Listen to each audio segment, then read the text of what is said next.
Hi YouTube, it's Kathy and I'm here to do the Social Distance Book Fest tag. Social Distance Book Fest is a book festival that is happening all online on April 25th. It's happening all day long and there are a ton of really cool panels happening. This book tag was created to spread awareness about the event so that you can all show up on Saturday and see some amazing authors talk about their work. And all of the questions for this tag are actually based on panels that are happening on Saturday. They have more panels than they do questions here because if they did all the panels as questions, this tag would be really long and we value your time. So without further ado, let's get into the questions. I'm going to read the questions off my laptop because they do have very long titles and I don't want to mess them up. Question/panel number 1 is World Building in Speculative Fiction and Historical Suspense. Share a book with great world building.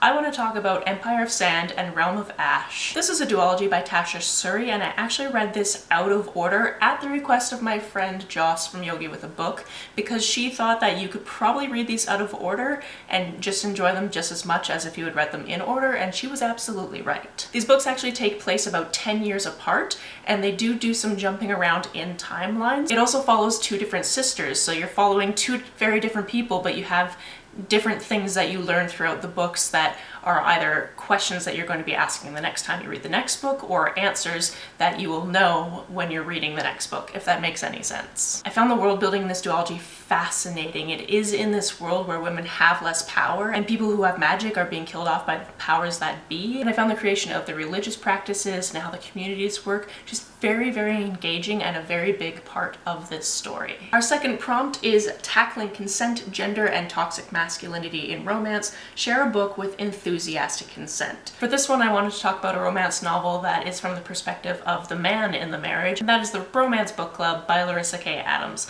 This is about a man whose marriage is falling apart because of an incident, which you will learn about in the book, obviously. And to try to get his marriage back on track, he joins this secret book club where all the men read romance novels to figure out how to fix their relationships. This book is all about consent, and this book is also about judging the preconceived notions of the romance genre, which I absolutely loved. Our next prompt is So You Want to Start a Booktube Channel. Offer one piece of advice for aspiring booktubers. Do it for yourself. If you're doing it for other people, if you're doing it for the numbers, if you're doing it for anything other than your own enjoyment, it's not going to be great. I mean, sure, you could be that 1 in 1,000 booktuber whose stuff just gets picked up by everybody and your channel skyrockets and that type of thing, but it's a lot more fun to be able to stumble through what you're doing without too many people watching, and then fun to go back and look at where you started and how you grew. And you're probably just not going to do that if all you're focusing on is other people instead of what you want. Our next panel is From Boys in Outer Space to Magical Girls and Guillotines, Queer Voices in Science Fiction and Fantasy. Share a favorite sci-fi or fantasy book with queer representation. I want to give special attention to this specific panel topic because the host of this panel is me. It will be hosted on my channel and it will be featuring 4 authors that I haven't read from before because 3 of them are debut authors. So I am just absolutely excited to talk to them. The book that I chose to highlight here is actually one from an author who I saw recently on a different live stream and who I loved already before the live stream and then loved even more after watching her on the live stream, and that's The Long Way to a Small Angry Planet by Becky Chambers. The Wayfarer series in general is just an amazing series of books. We are getting a 4th one. She talked about how she is writing that right now and I'm just so excited. These are also standalone novels, so even though there's a little bit of overlap in characters, you can read them pretty separately. I would suggest reading 1 before 2 because of the events in number 1, number 2 happens, but you can read them out of order if you really want. Our next panel is Beyond Stephen King, New Frontiers in Horror. Share a creepy book written by a woman, a person of color, or someone from the queer community. For this one, I'm going to highlight one that's written by a woman, and that is Night Film by Marisha Pessl. I actually did an entire reading vlog of this book recently, where after every single chapter, I stopped, summarized the chapters, and in some cases gave you my thoughts on those chapters. And this book has over 100 chapters, so that reading vlog ended up being 58 minutes long. This book has to do with a cult horror director and the death of her daughter and the whole mystery behind that. It's from the perspective of a journalist, and he has kind of a deep dive into this case. It gets very, very creepy. It gets very much like its own horror movie on the page, and there's mixed media within the book, which I found fascinating. If this is a book you've already read and you want to see my thoughts on it, or if you want to go through the whole book without reading it yourself, or if you're supposed to read it for a book club but you don't have time for a 600-page tome right now, I highly suggest that vlog. Next we have Fierce Femmes, Standing Your Ground, share a book with a fierce female protagonist. For this one I chose a recent read, and that's These Witches Don't Burn by Isabel Sterling. This is about a coven of witches. Our main character recently broke up with her girlfriend and is being very firm about it, even though her girlfriend keeps begging for her to take her back and is doing all these underhanded weird things. I just really admired that this character drew her boundaries and wouldn't let somebody push her over. Next we have Navigating Latinx Identity in Fantasy, share a fantasy book with Latinx representation. I recently just read Cemetery Boys. There's also a reading vlog for that, so I'll link that. This is an Own Voices Latinx book written by Aiden Thomas, who is non-binary.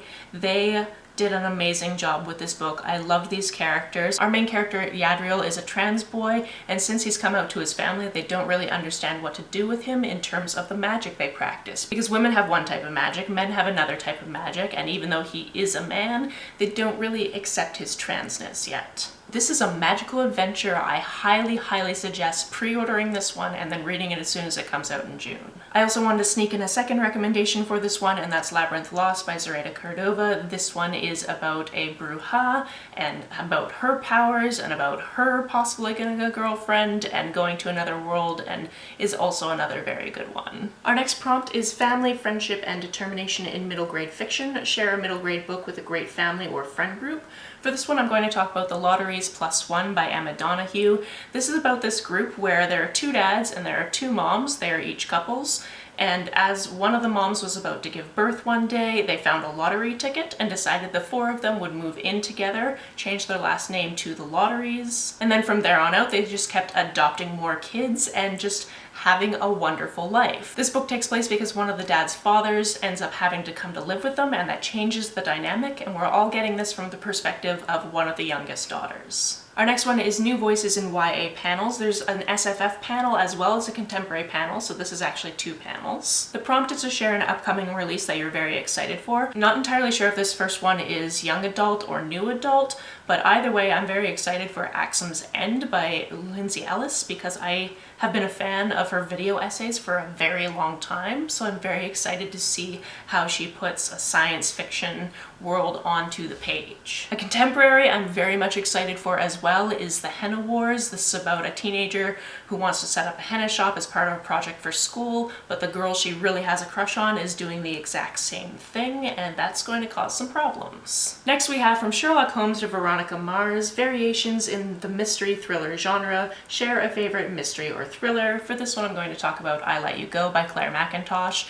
This is the first one I read by this author, thoroughly enjoyed it. I've read a second one so far and I want to continue reading all of her work. This one is told in a very interesting format. At the very beginning of the book, a child dies, and from there we get the perspective of one of the cops on the case, as well as a mother who is grieving, and the way it was weaved together and the way the suspense just ramped up near the end was just so good. And this dual perspective is something that happened in the other book that I've read by this author, so I think that this might just be the format that she writes the best in, and I'm just so excited to read everything else. The next is Identity Formation and Destruction in Adult Fiction. Share a book that deals with identity in a positive or negative way. For this one, I can't not shout out In Other Lands by Sarah Rees Brennan. This is a YA book, but this question didn't specifically ask for an adult title, so that's how I'm sneaking by that. This book has an incredibly sarcastic, hard to love yet wins you over protagonist who throughout the novel realizes that he likes boys and he likes girls, and it walks this very fine line of talking about identity in positive ways and negative ways because this character has been hurt before and because of that hurts other people. This is just a wonderful portal fantasy that I would recommend to anyone because I just love this book so much. And then finally, our last prompt is Social Distance Book Fest. Share a bright spot from your past few weeks. A book you read, a moment of self-care, something that made you laugh, etc. I'm going to take this moment to talk about my 34 for 34 project. This month I am putting out 34 videos because this month I turned 34 years old. This is actually a project that I'd been planning to do since January, and I guess it ended up falling in a perfect time for me to have all of this free time so I could film and I could edit and I could upload and I could caption and I could promote all of these videos that I'm doing. Back in January I realized that April has 30 days and 4 of them are Sundays, so I'm giving you a video every single day, and on Sundays I'm also doing my weekly entertainment wrap-ups. So that has really helped me out this month. And there you have it. I will link the website for the Social Distance Book Club down below in case you want to check out any of the panels, because I know that that's what I'm doing that day. I think there's also a Dewey's 24-hour readathon that day, and I was just like, nope, sorry, can't. Gonna be way too busy watching panels and now also hosting one. I'll also leave the questions down below in case you would like to do this book tag as well, because I'm not an absolute monster. How would you answer these questions? Let me know about it down in the comments below. On the way down to the comments, if you hit that subscribe button, that would be very nice of you. If you don't feel like leaving a comment but want to make sure that I knew you were here, just leave me an emoji or a smiley face if you're on your keyboard. You can like and share this as you see fit, and I will see you very soon. Bye!